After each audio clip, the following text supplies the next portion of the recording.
for joining us. We are in the first session of the personal and professional development team.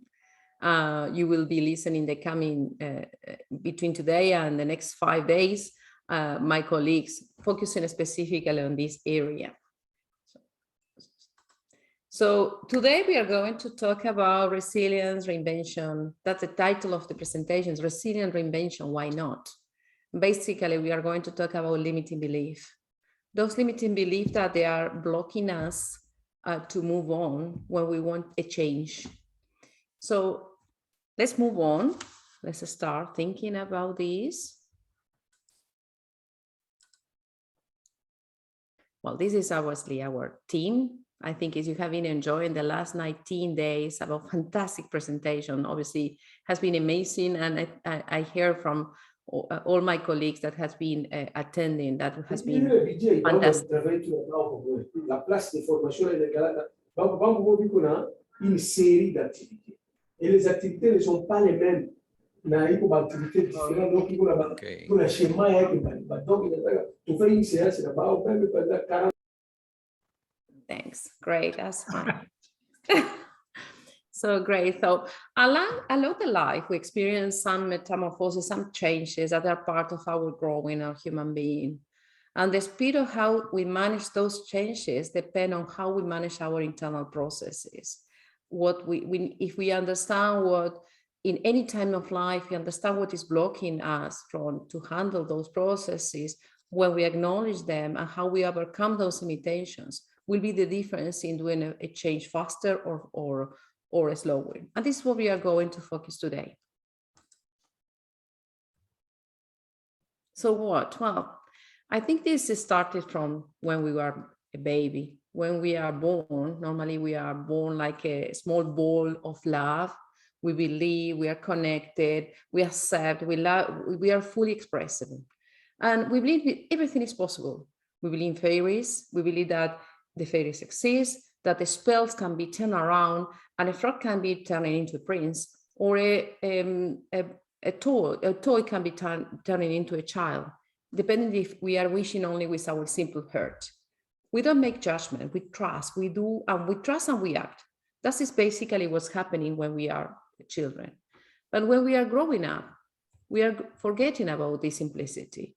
And we forget about the problems, and we forget about what is relevant, and we start learning about what is important for the people around us, and we start acting in the same way that they expect that we act. So our behaviors become part of our acceptance. So that naturality that we have when we are a child, obviously we need to develop some sense of empathy, and we need to understand that we are part of a society. We are obviously they are creating some borders, some limitations, some standards that they are expecting that we perform. So we stop playing, and we don't stop playing because we grow old. In fact, we grow old because we start playing, because we are embracing paths that they are told to follow up. So we start aging and accepting that we have to act in specific ways.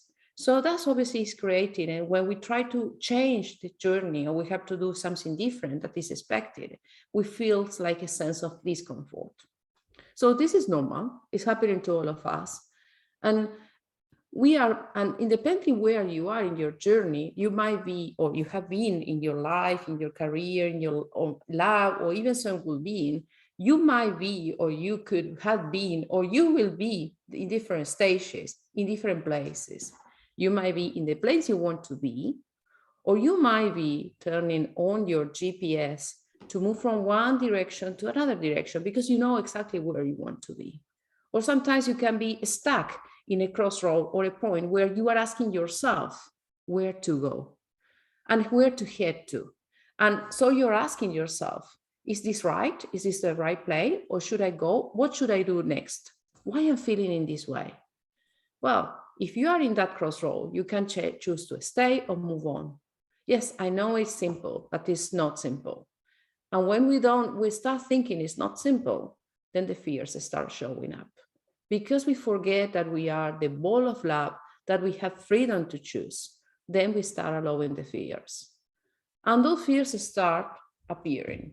And it's the fear to start a change in career, change a partner, change a life, change cities, change houses. Fail if I change, if you change. Fail of, oh, what happened if I do this? I change my work and suddenly it's not the right place.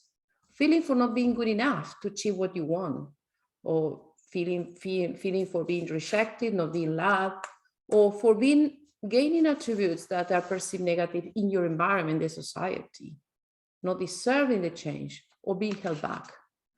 And that's happening when we forget. And when we forget and we start thinking about this and start with the fears, we normally start hearing ourselves and thinking, I have to, I can't. And it's very normal. And those creeping thoughts show up. And those creeping thoughts, that they are very powerful because they control our emotions. Our emotions lead to our behavior.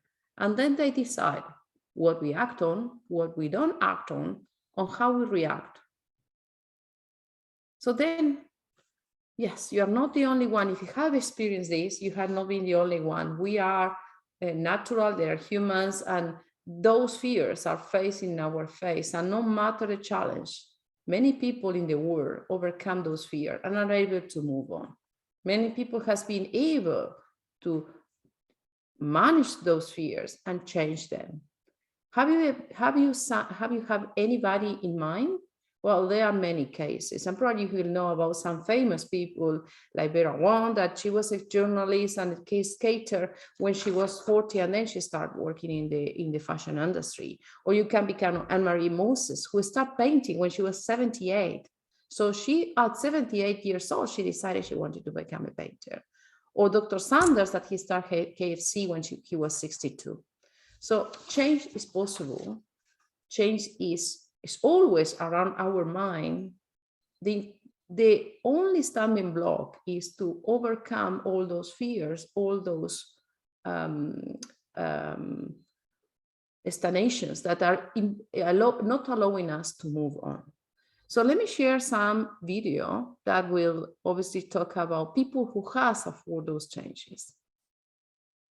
We'll share the video now.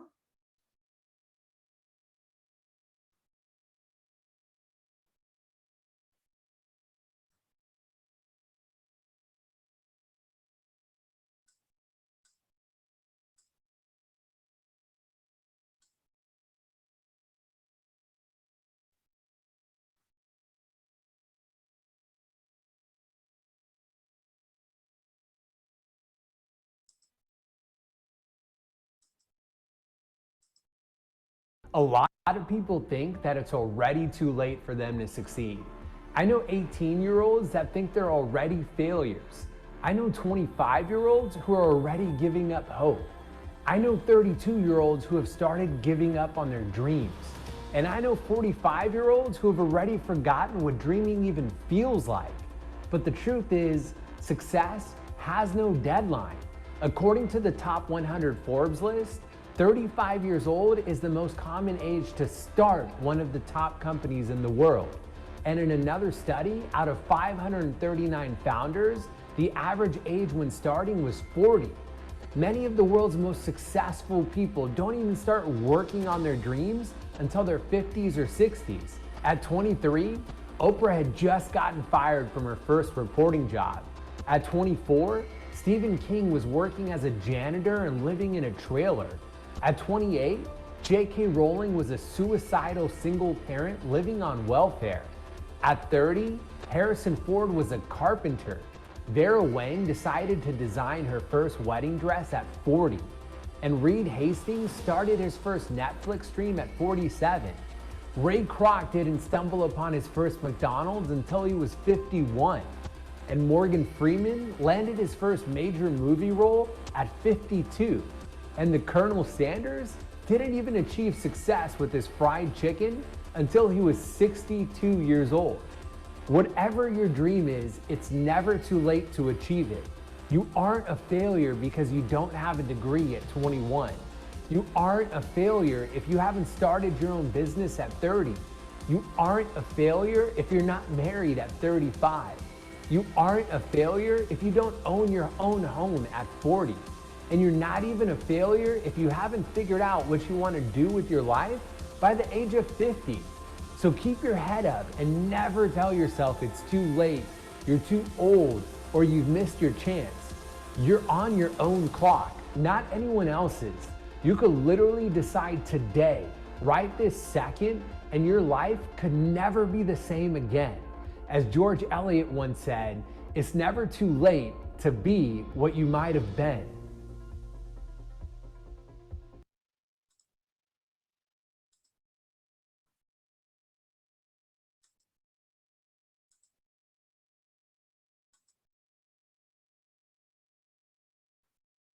So I think it's a very powerful message. And this is something that shocked myself some years ago, because I was experiencing something similar. I have a lot of fear. And this is what I think is a message to encourage everybody that everything is possible. So let me move on. So letting me know about something a bit more about me. I was born in Argentina. Currently, I live in Australia, but I live in a traditional family with strong family mandates, life and professional mandates. Manifested what I wanted to be when I was 12. I wanted to be an accountant. And I was already thinking of how will be my career. So I was obviously trying to be the best on the school and trying to achieve the best of myself. And my father obviously was very fascinated. He was an engineer, and it was very important for him to have the kids that were also going to university and having careers with a strong background. I remember when I was 16, one day I decided to say, I like to be tourist guidance. I say, no, this is something that you cannot be, because you will not be surviving with that role. So I came back to accountancy. So obviously it was very strong mandate. I started dating with my current husband when I was 15, so we have been growing all together. So he was not a university degree, he was accompanying me during all those years. So I was working full time, going to university. In Argentina, you need to work as well while you are going to university. So I got my first degree. Then he wanted to get married. No, I need to have another second degree. So I got my second degree. And I wanted to work in corporate, and I wanted to grow and become to be a leader in corporate. I wanted to grow. And I did it while I was still, before I got my second degree. But suddenly when I was 27, I got the opportunity to go to my dream work. It was a company, British company, that was settling down in Argentina, that obviously was giving me the possibility that my country was not given to me. So yes, I joined then. I started as a financial controller. Three years later, they offered me to go to Belgium. I did it. I left with a 2-month-old baby. We left the three together, my husband, my son, and myself. Years after, they offered me to go to South Africa. And yes, I did it, because obviously it was a bigger plan, and I wanted to grow, and I wanted to become very well known, and I wanted to grow. I wanted to be the CFO of the company. So yes, I was there, large company, very powerful, a lot of growth, personal and professional growth. They offered me to go to China and say, yes, I want to go there, because I was going to be regional director. Then at the end, I didn't go. About that time when I didn't go, because I was for internal reasons at the office, I was in South Africa, and I was thinking, I am in the right place. Why am I feeling this discomfort? But they say, no, silence them. You cannot feel like this. That is impossible. You have been dreaming all this. So then I start feeling worse and worse. And then they offer me to go to the States. I say, no, I don't want to. And I managed to go back to Argentina, because I said, this is what is happening to me. I'm missing home. I need home. I need to be there. And after 12 years going around the world with the children, I had already 2 boys, say, no, I need to go back. And I went there. I was working and going to competing, and I was making decisions saying, I'm not feeling well. I'm not feeling happy. That doesn't matter. I think it's because of the country. So then they offered me to go to UK. Yes, I'm going to be there. But it was not fulfilling me. It was not really feeling happier. So, and what I have been doing at that time, I had been silent for 6 years, my decision to leave the company and doing something else, because I have been so obsessed since I was 15 to have a career, that I haven't enjoyed my life. And I was seeing the time passing off. So I remember that in 2017, we were on holiday. It was the first time in many years when we take 3 weeks holiday with the family. We were laying down at the beach, looking at the stars, and suddenly said, this is what I want. I want to leave. So I came back and managed I negotiated my desvinculation to the company, and I started coaching. And I say, I'm going to do something different. I want to help people. I started coaching, and my husband was a bit worried because obviously having carried over the family all around the world with this career, and suddenly I didn't want to have any more career. I didn't want to work anymore in the corporate. So it was a bit shock.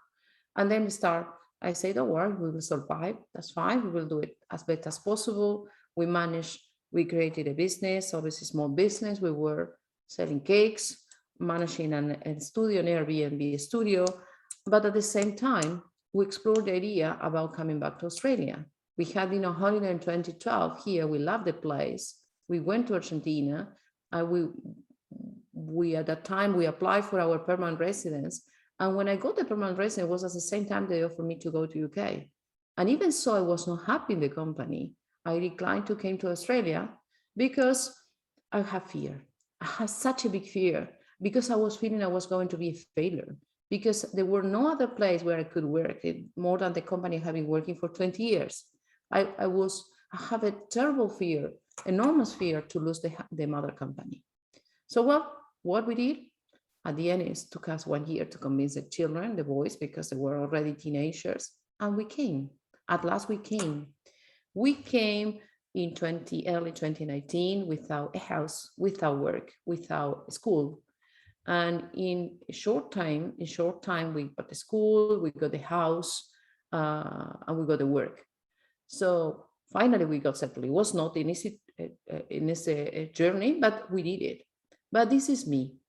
So even so, I was so adamant what I wanted to be, following the mandate, the family, and I'm not neglecting because I was enjoying and I was happy what I was doing. Even so, I was not neglecting about who I was. I did a lot of things in my life, and then I decided to change. And people decide to change, and it's not too late. And even so, I came here when I was nearly 48, and in Argentina, they were telling me, you will not get a job. And I got a job because they say, you are more than 45. Yes, I got a job and I work and I'm working. And I'm not having any fear now to start another thing. So the thing is, the limits are only in your mind. So whenever you start facing those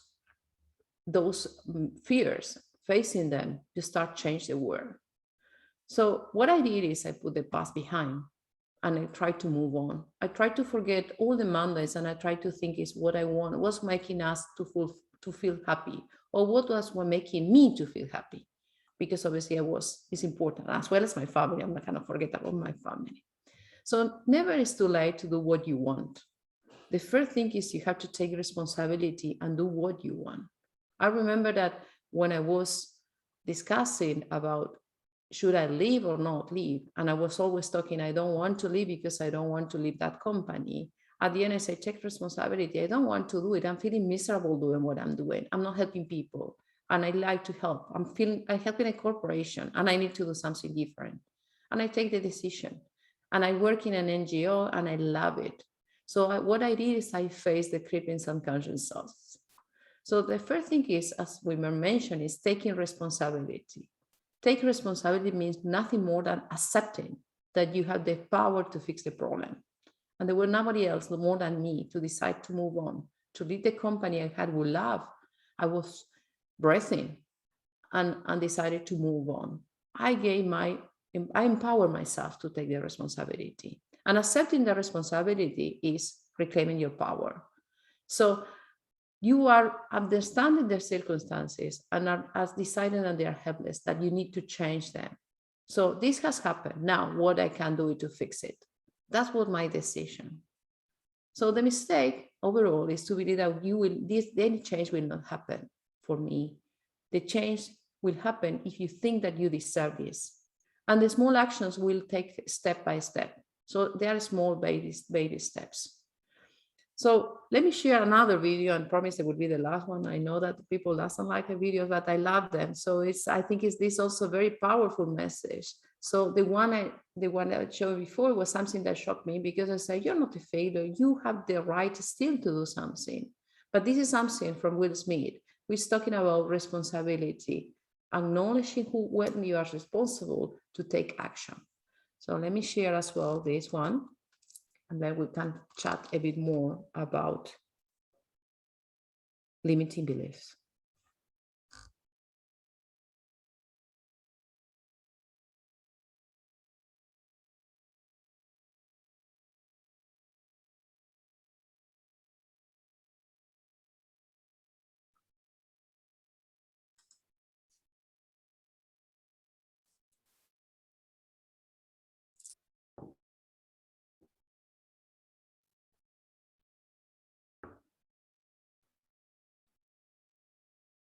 I was just having a debate with a friend of mine, and we got stuck on the difference between fault and responsibility. She kept talking about how something was somebody's fault, it's somebody's fault. And I was like, it don't matter whose fault it is that something is broken if it's your responsibility to fix it. For example, it's not somebody's fault if their father was an abusive alcoholic, but it's for damn sure their responsibility to figure out how they're going to deal with those traumas and try to make a life out of it. It's not your fault if your partner cheated and ruined your marriage, but it is for damn sure your responsibility to figure out how to take that pain and how to overcome that and build a happy life for yourself. Fault and responsibility do not go together. It sucks, but they don't. When something is somebody's fault, we want them to suffer. We want them punished. We want them to pay. And we want it to be their responsibility to fix it. But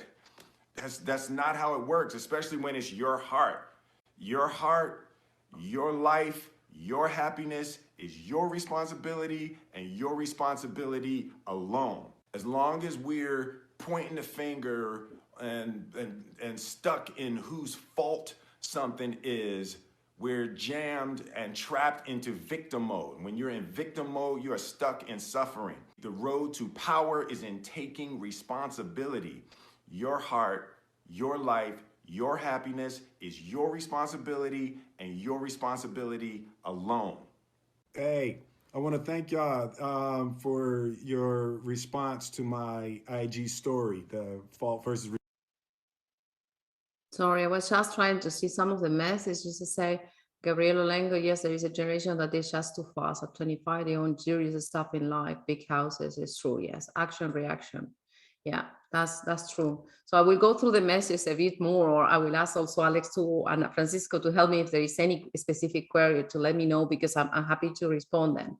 But in fact, this is a message. The message is you have to understand that you are responsible, and you have to take responsibility. And whenever you are taking responsibility, then you can take action, confirm what you want to do.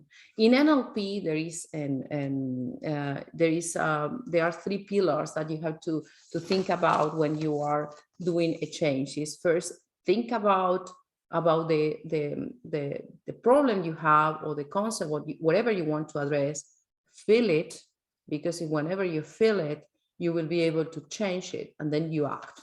So whenever you are taking responsibility, you are feeling this. Then you are taking action. Taking action is confirmed that you want to do something. And the best way for doing this, one of the best way, because many of us, we are very visual people, is writing in present tense. If you start writing in present tense, this will start training your mind. Van Gogh, the painter, used to say, I dream my painting, and then I paint my dream. Many people, visualizers, are very strong because they visualize where they want to be and they develop their plan. So this is something that we have to do if we are taking responsibility, acknowledging that we want to do something about our life because we are not feeling happy. And we are in the crossroads, and this is the time to do it. Take responsibility, and they take action. Write in present tense. I'm doing this. This is what I'm doing. It's the change I want.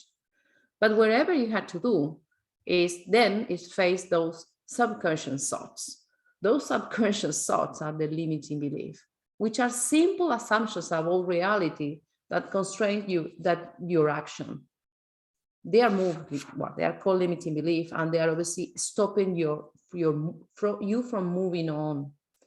So we believe that they are absolutely true, and we will see there are different types. They are coming from different concepts, obviously many of them, they are coming from childhood, but we need to understand that they are true, or they can be reversed, or they can be changed like a bad habit. So while you might have stopped believing in fairies and you realize that the frogs, they don't turn in princess, you can still manage your internal psychological burden, that Jekyll symptom, Jekyll's condition, that you have two double personalities, or the devil and the angel talking to you internally, and transform the bad in good. Asking yourself, what's happening to me? Why is this happening to me? And what we can do to move out of this situation. As a coach, I know that some clients need a lot of support to change their limiting belief, and encourage them to support to be in the best place where they want to be. Well, you can start. Some people do it naturally. They are resilient by themselves. They are able to reinvent themselves. Others no, it took longer. My parents are from the generation that are still very difficult for them to accept change, to accept the new world. They are still looking for what the people would say. Oh, don't talk too loud, what the neighbor will hear.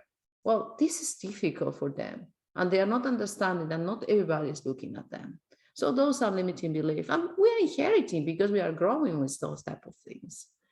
So which type of limiting beliefs? Well, you have those limiting beliefs which are related to the right, duties, abilities, or permissions from yourself, ourselves, that they are part of your self-identity.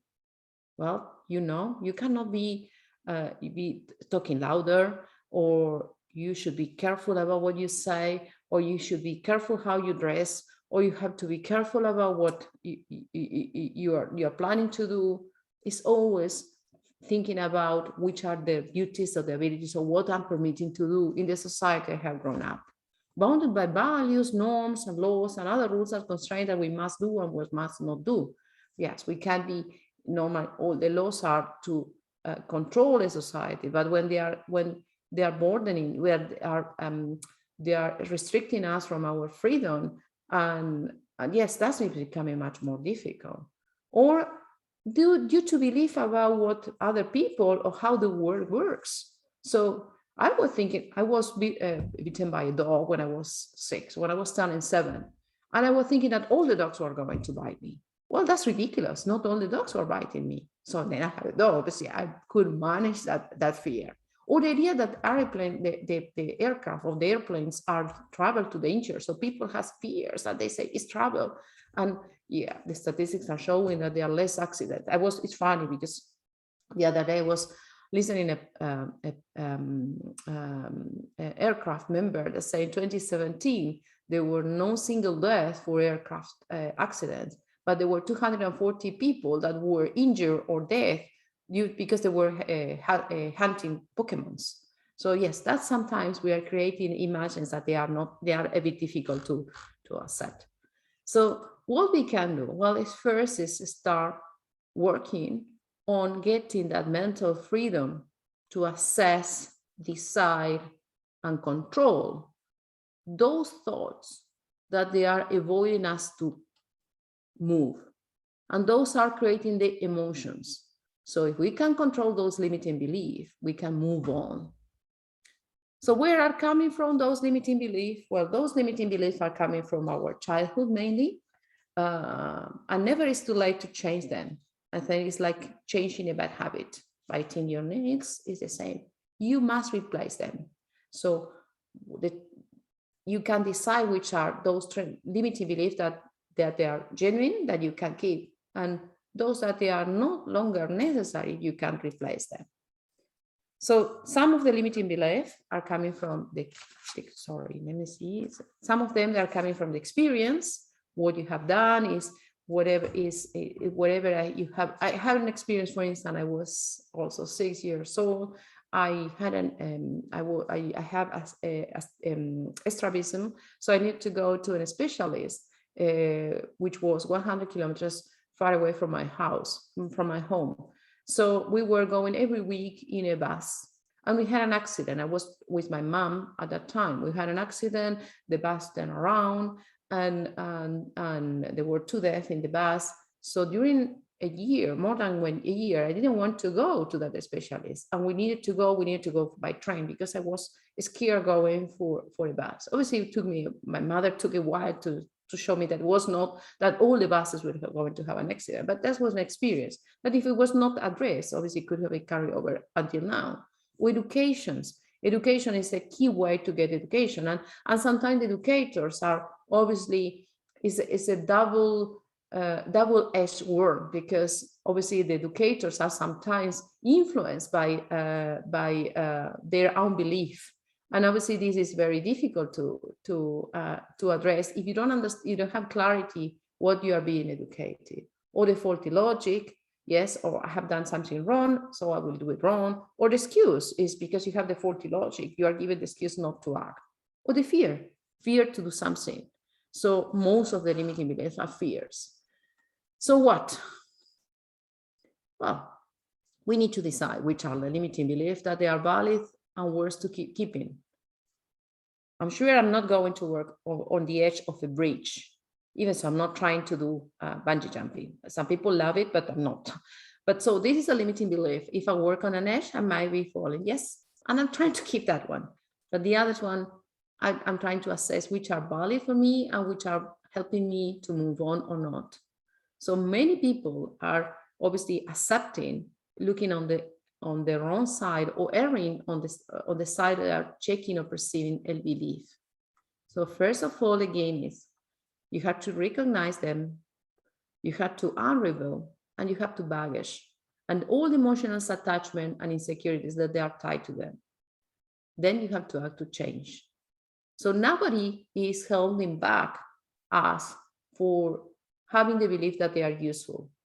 So some of the examples of the limiting belief that could be attacking us could be from different environments, could be about ourselves, could be about the world, or could be about the life. And you might be having in mind many of them. You have the age, I'm too old, I'm too young, I'm not in the right, or the personal traits, I'm too dumb, I'm too tall, or nobody will look at me because I'm too short. Who is going today with me because I'm too short? Or instead of thinking that that personal trait doesn't mean that everybody is thinking in the same way. So feelings, or because I'm so depressed, nobody will like me, or I cannot go back to work because I will feel embarrassed, and I'm feeling embarrassed, or I cannot have a relationship because I'm too angry all the time. So those are feelings, and which are not true, obviously. But these people try to justify themselves using this as an excuse. All of them are excuses. Or disapproval about the world, the disapproval. Yeah, this is not admitted, this is wrong. Especially on this, I have many people, I have some friends, gay friends, that they have been going through the path of recognizing, acknowledging them, that they were gay. And they were obviously very difficult for them today, because obviously they were living in a society of disapproval that was not accepted. Or prejudice. Yes, discrimination exists. People is all over, they have all phobics, all the type of phobics. But doesn't mean that this will affect you. You have to address, you have to acknowledge, but doesn't mean because you are a woman, you're a Latin, Asian, or whatever, you will be forbidden to go on a different growing or changing or succeeding. This is a nonsense. Or being special. There's some people that obviously, wow, that's obviously is another very difficult aspect, because they are thinking that they are so special that nobody will be able to understand them. They are the best players or the best singers, or nobody will appreciate.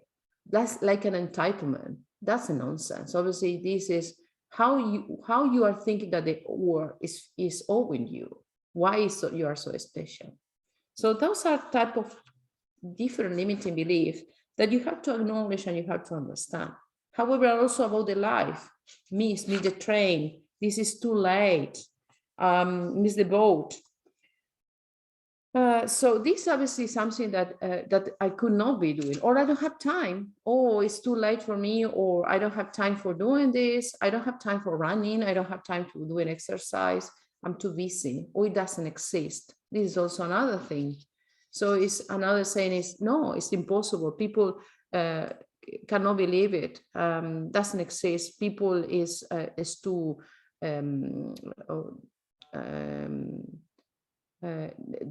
the humans are selfish. They always try to destroy themselves, or success is fabricated. So obviously there are lies or false truths that you are putting in your mind, trying to avoid to move on. So how to overcome your limiting belief? Well, it's hard enough to spot your limiting belief.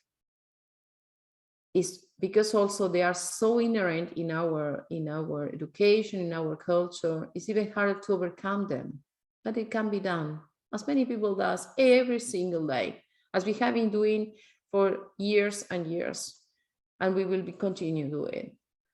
The speed of that change is what will help us to move on faster or not, or suffer, we feel miserable for years or not. I felt miserable for more than 6 years, more than 7 years, because I have fear for moving on, for changing career, for deciding this is not what I want. Where people decide much earlier than me, I have a lot of fear to lose my job or not being able to survive. And it's nonsense. You can do whatever you want at the time you want. So how you can do this? Well, how to overcome your limiting belief? Well, I'm not trying to think or to encourage you to do a decision tree, but this is an example, a graphical example where you are yourself are start identifying, understanding what's wrong. And the first thing is asking yourself, what if I am wrong? When you start asking about something, I cannot change because I cannot change my work because nobody will accept me in another place, or I will not be as successful. What if I am wrong? When you start putting this in the surface, this belief start losing power. So then you start asking yourself, how is this belief serving me? Why? Why have this belief? Well, then you start digging. Well, if I start thinking or believing that I can be good to change my work, then I have to start thinking about what I have to do to change my work. I need to start filling in CVs. I need to start having interviews, following this, and then start another place. I'm a person in myself, for me, is a nuisance to change a job. And going into the transition is something is very tough. I don't like change. I know that is difficult. And I know that when I'm procrastinating, it's because I'm postponing the change. So what the belief is telling me is you are procrastinating because you are being lazy. So sometimes it's thinking in the way, how is this belief serving me? It's a good way to understand what you have to do. And then you start creating alternatives. What happened if? So then you start being creative, and you might be wrong, and you can decide, as I decided I want to do cakes with my husband. So we were selling cakes, or wanted to do a studio. And then I decided, okay, let's use my corporate experience to do something there. And I start working on NGO. So you can start creating alternatives and alternative beliefs. It's possible. No, it's good. I'm not too old. I can do this. I can think about something different. So, and then you start testing them. Test those alternative beliefs, because then you start testing, you can make it becoming true. So it's the same than changing a bad habit. So no matter what is the belief, this is relevant. When you visualize them, when you bring into the surface, you start challenging them. So let me go through before we go through an exercise, let me go through some of the questions to see if something that is relevant or something that you need to know now. Sorry, I share the screen.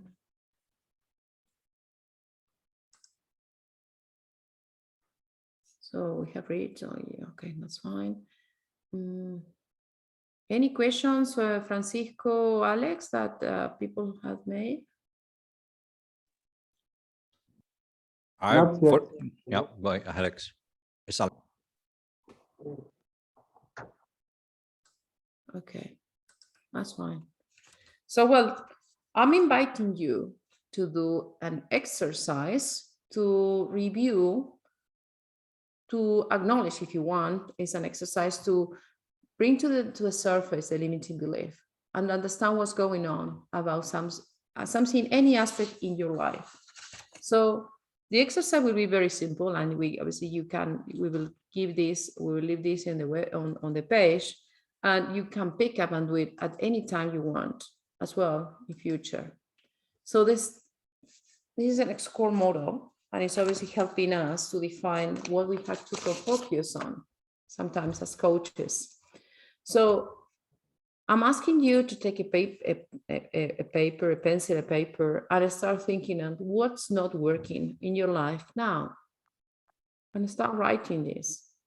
What's not working? What is not working?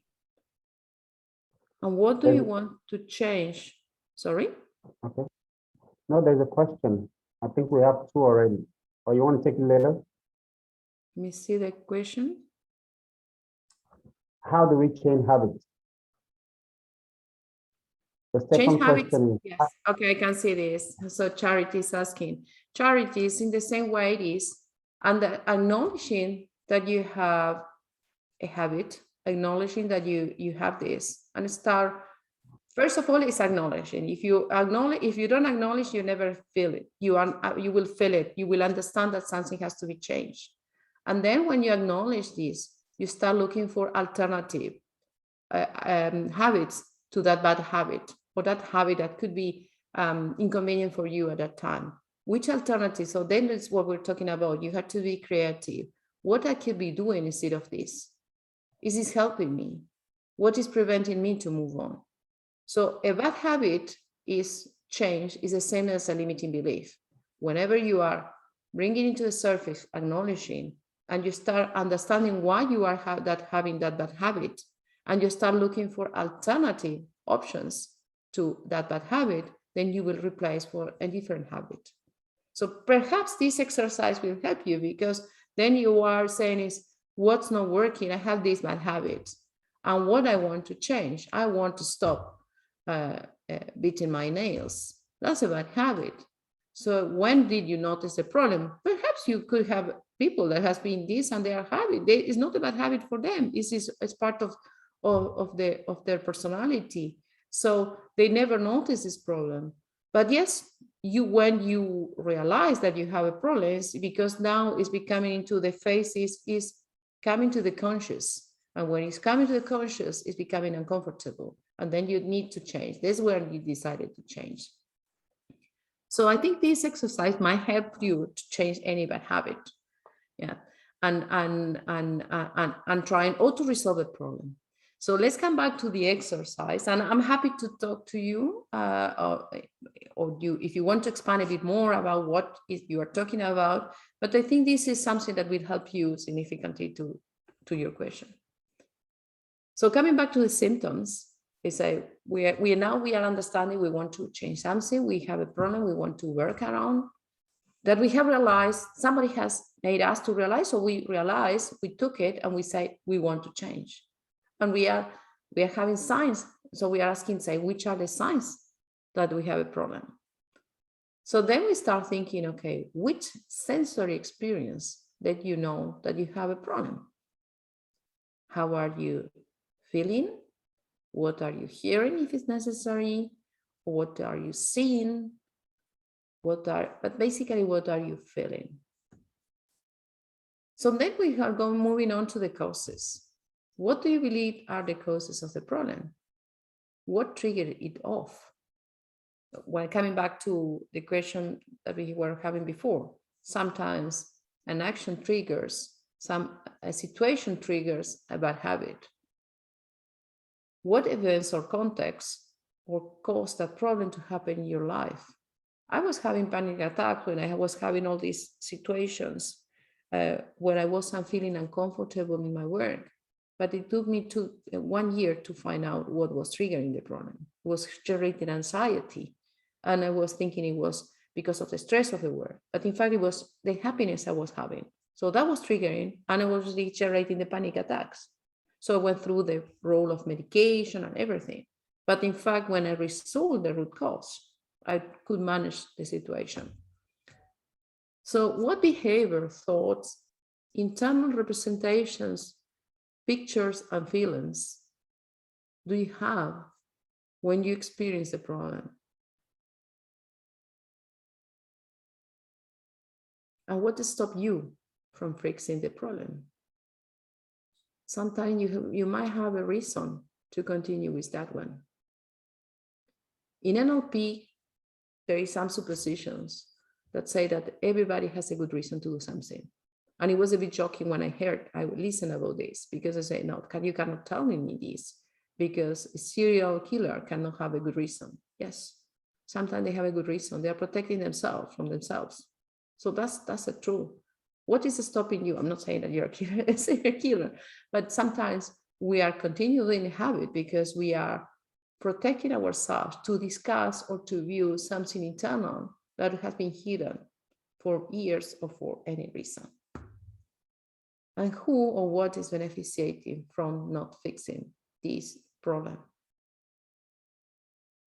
So I think there are very powerful questions that they are summarized to explain, first, to define which are the symptoms and which are the causes. So now let's start talking about what you're going to do next. Let's move on to the action. So the outcome, we will now want to work on the outcome. What do you want instead of this problem? What would you like to see instead of this problem? What do you like to feel instead of this problem? What is the outcome you like to see or do you seek? Where do you want to get to? How would you know that you had resolved the problem?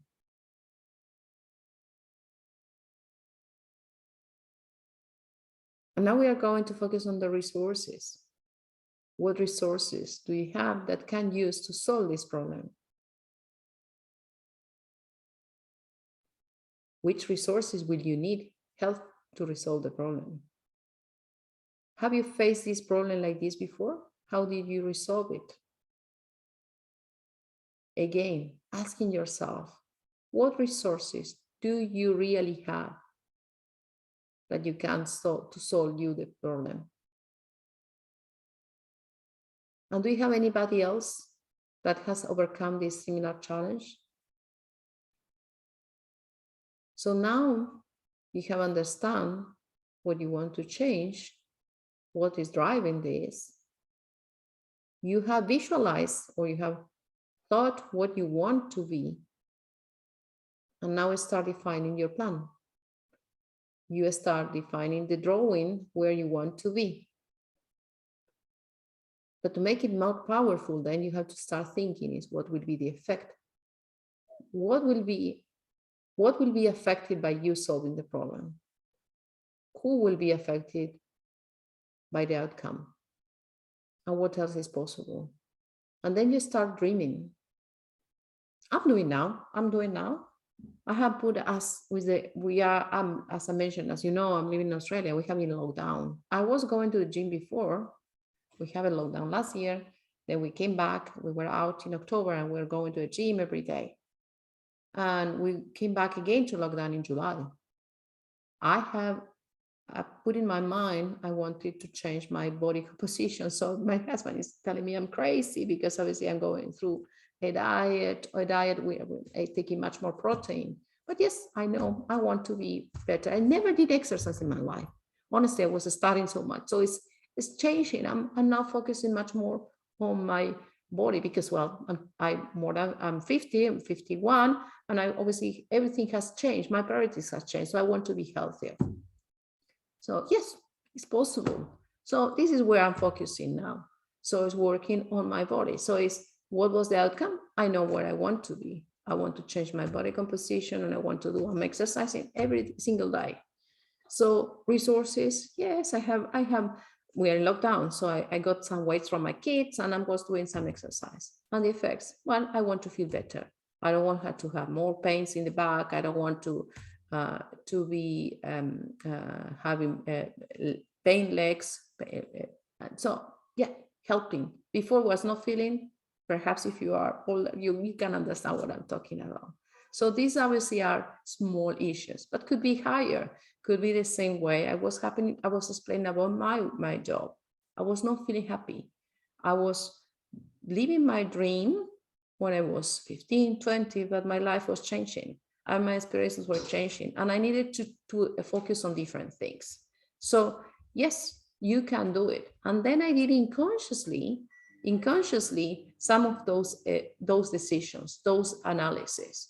And at the end, the effect is, at the end, it was much more better life, happier life, or was surviving. At the end, I was surviving for my family and myself.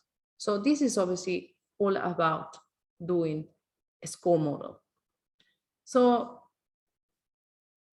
I think this exercise will help you to understand about things that they are important and how to move on and how to be resilient. The journey of self-discovery is understanding behaviors, feelings, and work on them. Remember, and in my case, I was looking in the past, what is expected according to my belief or what I was educated. But the rear view window only allows to see the past. If you want to see the future, you have to see in the windshield. The decisional is for you to make a change. Nobody else will do the change on your behalf. So once you have enlightened this, you have understand this, then it's becoming the darkness conscious. So that's why it's important, discover and work on your wishes. So I like to know if you have any remark, any other concerns, but I think we have work on understanding the creeping thoughts that prevent us to move areas from calling belief. We have listed the different nature of limiting belief and discussed how to overcome them. Work on the exercise to review an existing constraints. And now is the time for you to visualize what you want to achieve, define the actions, and roll the sleeves and move on. So I'd like to know now if you have any questions, any further questions. But basically, this is all about, is sharing about what is possible and how can poor person be made to feel successful. So Gabriela, you're asking, how can a poor person be made to feel successful? Doesn't mean to be poor. Poor is, if you can be poor, you're talking about poor because they don't have money. Or because they are poor on feelings. If you can expand a bit more, or Gabriel, if you want to talk, we can discuss this, but doesn't mean if you are rich or poor, if you have money or not have it, you can be successful. And there are many examples of this all over the world. So I wanted to ask to talk about, say, we have different tools that will help you through transformation. We are a family here and we can help you. I think you have listened most of the coaches that we have been discussing about different aspects, but I think if you want, at the end, whatever you have to do is, if you want to change, you have the power to do the change. So now we're going to move to the questions. If you have any specific questions, let me see. We put all the faces here. I don't have the faces. Let me see There's a participants. question. Can I read? Yes. Does these steps also apply to long-standing beliefs? Sorry, Does these steps also apply to long-standing beliefs? That's the steps you just taught. Can we apply it to long-standing beliefs, or they're just short-term? No, it's continuous. I think you are going to apply this all your life. You will start doing as a natural steps. Whenever you need to do a change, this will be applied for anything from short goals or for long-term goals. Even so, if you want to plan a business, you can start thinking what you want to achieve. The thing is, you will go into review and recycling this. So it's not something for short term, could be short term, medium term, or long term. So those are the basic questions that you have to raise yourself when you want to do something different. You want to change. You need to understand what you want to change, why you want to change, how you're going to manage the change.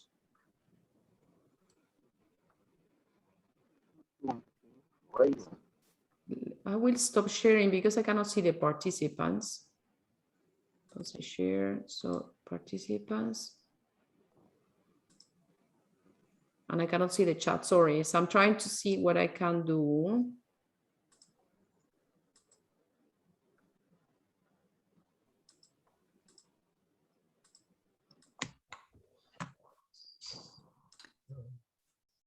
Okay, now I can see the screens.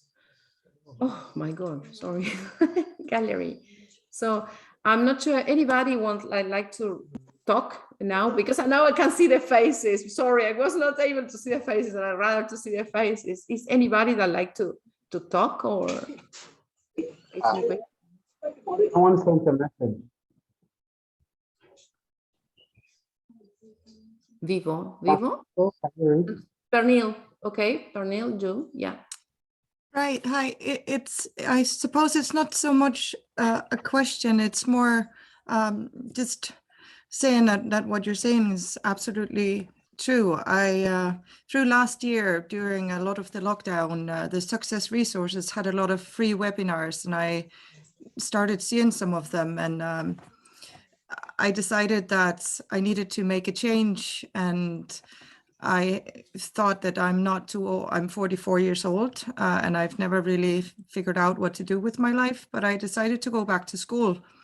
And what that decision has brought me, I actually did go back to school. I do some online classes, and that has changed my mindset of what I'm capable of doing. I already succeeded with top grades in 2 of them, and I am now actually able to help my teenage son with his homework, and that brings me a joy that I didn't know that I would have before I decided to start going back to school. So when you do something that you want to do, it often brings other possibilities and other options and makes you want to see how far you can take it. And now I want to take more classes in different areas because I found out that I'm actually capable of learning new stuff, and it gives me a lot of joy because I can pass my knowledge on.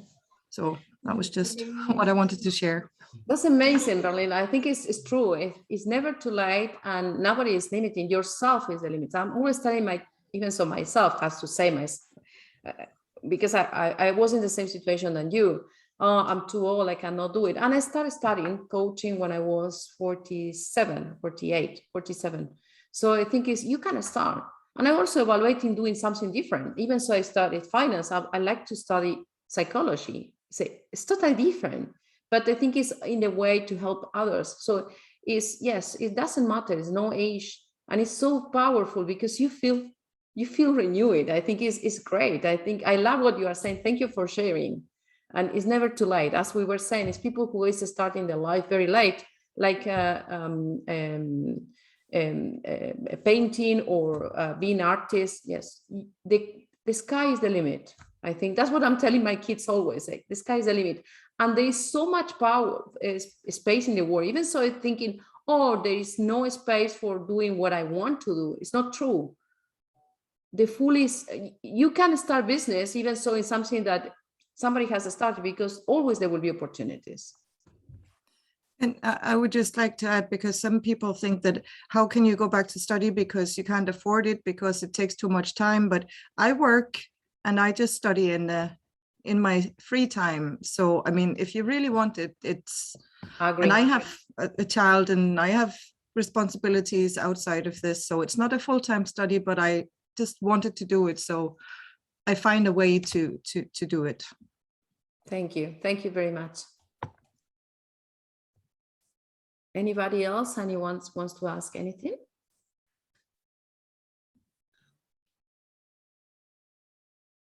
Marcela, I can give my own life experience on this. Please go ahead. Just to make sure that everybody understands that it's never too late. I changed the course of my life when I was 59. And I went into a complete different direction, and I studied coaching. I went back to classes, and I took courses in meditation. I went to India and studied sound therapy. I became a mindfulness instructor. All this happened starting age 59. So perfect. It is never too late. Agree. I fully agree. It's never too late. It's never too late. And it's people who is going to university, who is going to change your life. And I think I started at 48 in this journey of coaching, and I love it. And I'm going now to Reiki courses, totally different, which were out of the structure of going into the finance world and the corporate world. But I love them. I love them. I think it's much more connected with your soul. And I think it's fantastic. Thanks, Philip, for sharing. Aldin, you want to talk? I think Charity Musens is raising his hand. Okay. Yeah. Charity.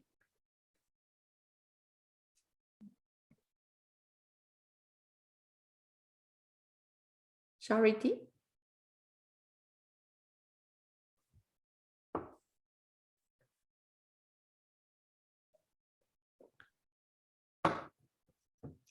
Charity, we cannot hear you. You're mute.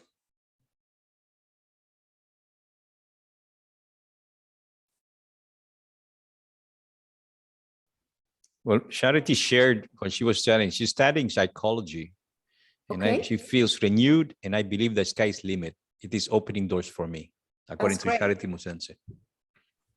Thank you. Thanks, Charity. Mary, you are the next one. You're welcome. So thank you so much for such a beautiful presentation. I think I'm on a journey of really demystifying some of the limiting beliefs that have caged me or have made me free in life. But there's a question that somebody asked about how do you make a poor person feel successful? And I thought about it based on what you have taught us today. And success, different people define success differently. And that is where the challenge comes, because we all define it based on our beliefs. All the things that you have said today really build up how we define things and how we see things and how we approach things.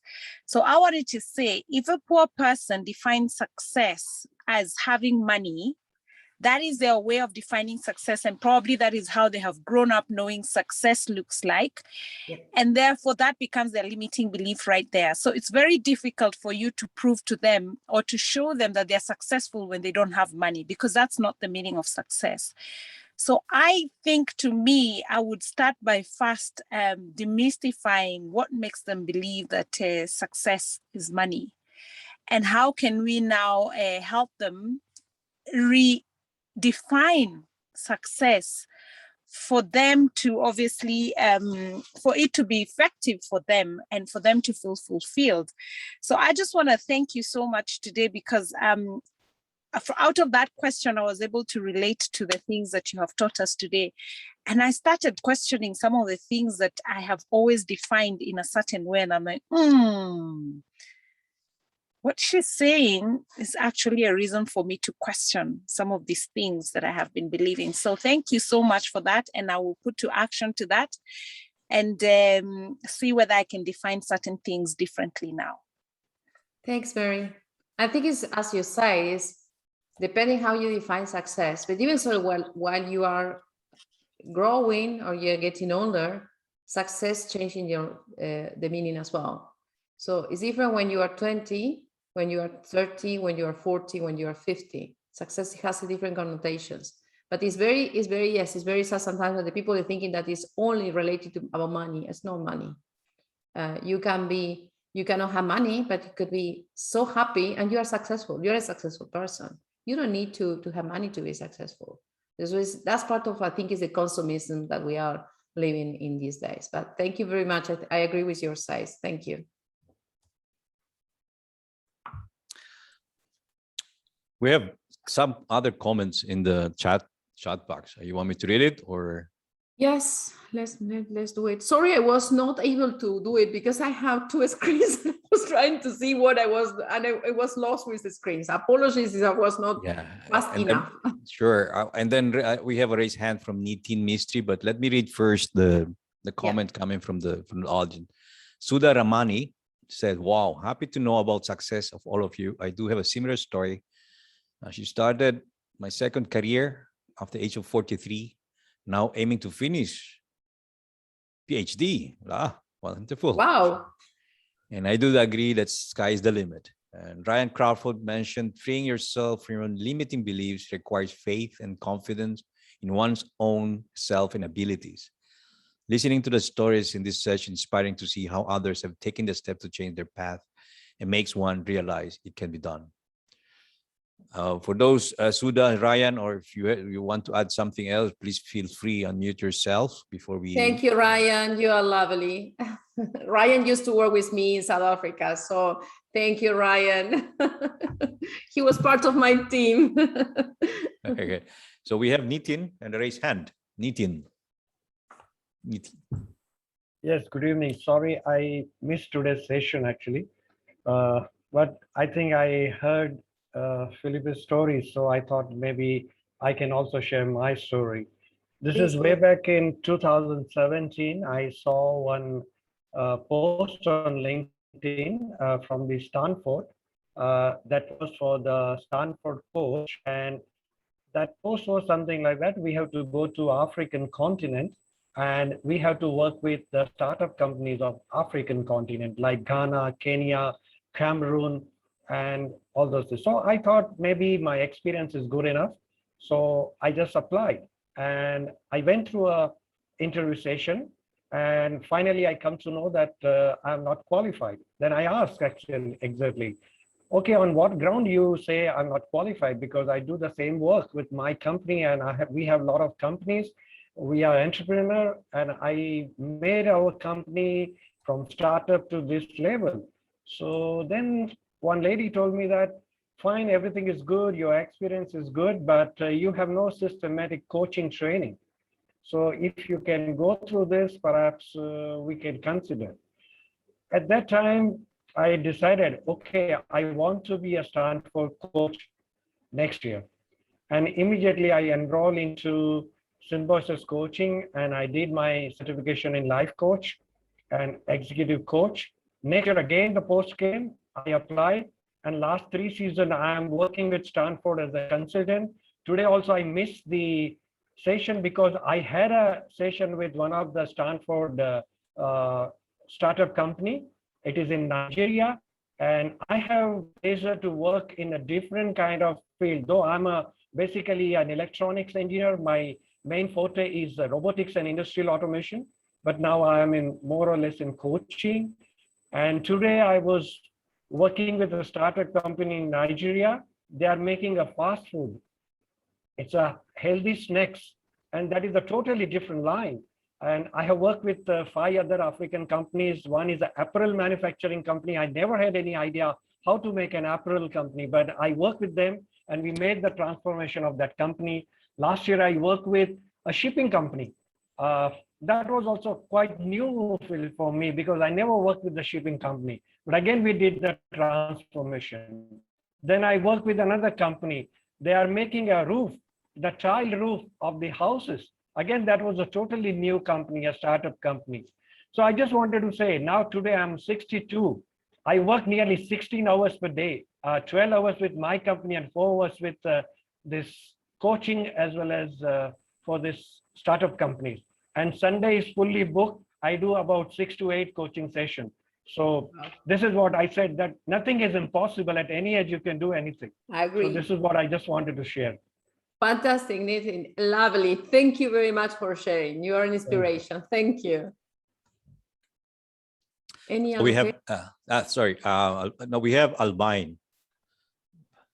Albine. Yes, yes. Hello, I wanted to share my experience as well, since everyone is sharing. So my name is Albine and I am 52 years old. So thanks for everyone who is over 50 for sharing as well. I worked for 22 years in retail in the United Arab Emirates. And then, but my passion was always to become a life coach. So when I came back home to Lebanon, I was already in my 50s, and the culture here was a bit, it was a bit difficult because everyone was saying, how do you want to study? You're already 50 years old, and how can you do it? And it was challenging for me. So I started having limiting beliefs with, like, they are right, I'm not able to do it, I won't fit the class. And I was everyone in the class were in their 20s and their 30s. So I felt very awkward. But then I said, well, I can do it, you know, I've done a lot of challenges in my life, so that won't be the last one. It's easy, it's a piece of cake. So I've done my life coaching and I was very proud of myself. And it was a nice challenge for the people around me, because, you know, they weren't so sure that I would make it at my age. And I'm still working on myself. And every time I know that there's a chance I can work on my self-development, I don't miss it. And this is one of the symposium that I wanted to take advantage of, because I'm learning a lot and I'm working on myself. So thank you. Wonderful. Thanks, Albine. Well, we are like the same age, so it's fine. I understand your feelings. That's good. Thank you. We have Mernosh now. Marcela, Mernosh. Mernosh, please. Hi, good morning from California. Thank you so much. It was like I was asking from God for this seminar, and today when I was listening to what you said, it was just what I was looking for. So my question is that during the slides, I learned that overcoming fear, the main factor is action. Action is the key to fate our fears. But my question is, even when I'm doing it or I'm in the action process, still the fear thoughts creeping from somewhere that I think they rooted in our subconscious. But how can I rewire my subconscious? Is the fear always be with us, even we are professional in our career? It's a normal part of our cycle in life, or there is a system that we have to stop that fear in our subconscious by hypnotism, or I don't know, rewiring the brain? That's my question. Thank you. I think it's much more practicing. It's like when you are training for a marathon, you start training and you can be practicing and running 1 kilometer, 2 kilometers, 5, and then you will growing. So the thing is, if you are acknowledging the first thing is you acknowledge, you know that exists. So you are already making it to lose the power. So slowly it's melting. It's like a star melting. So it's, I know this, I'm changing this. I change this. So talking in present is also very powerful, because if you're thinking is, I will change this, you are postponing it. So I change this. I change this habit. I'm changing this. I'm changing this self-belief. They are better. I'm replacing with this alternative belief. I don't know if I'm too old. I'm not too old. I'm not too old. I'm trying to avoid the not. Sorry. I'm young. I'm young and still young. I'm young to do things that the other people is not doing. So that's the way, is looking for on the positive and reinforcing the message. But this practice, because that fear is obviously unconscious. Sometimes, as I mentioned, it's coming from their childhood. That fears are coming, and you cannot change from one day to another one. But if you have the responsibility, you have acknowledged the determination to change it, this will change. Absolutely. Thank you so much. Thank you. But always positive, always thinking positive, and always thinking present, because that's the mind thing. If you start bringing something negative, your mind gets confused. So go in positive and in present tense. Thank you so much. You're welcome.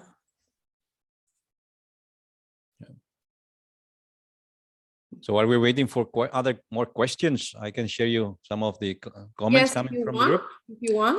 Yeah, Asma Al-Kuwari said, I would also add that this is never too late or never too early. Limiting beliefs go both ways.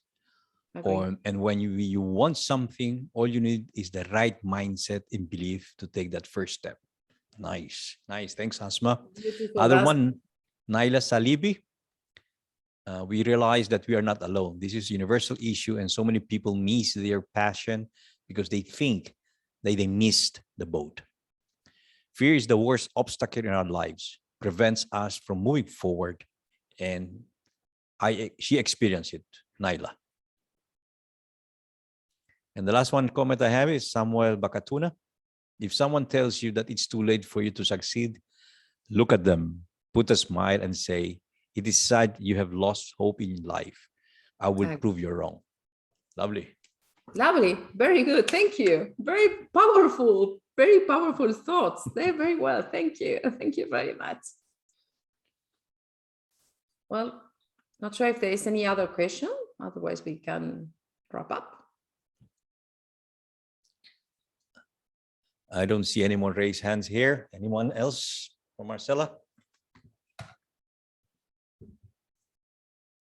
So tomorrow we carry over with personal and professional development team. So we have 6 days. Tomorrow is Asma. The following day, yes. Tomorrow's tenure. I'm on Wednesday. Wednesday.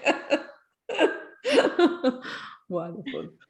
Well, okay, guys. Well, thank you very much for sharing this session with me. It was very important for me because my limiting belief is about talking in public and discussing it. So it's great. I think it's good. I managed to overcome this one, so it's good. Thank you very much. Thanks for your day. Marcela, we have one more question in the comment box from Alex Geras. Alex, where is Alex?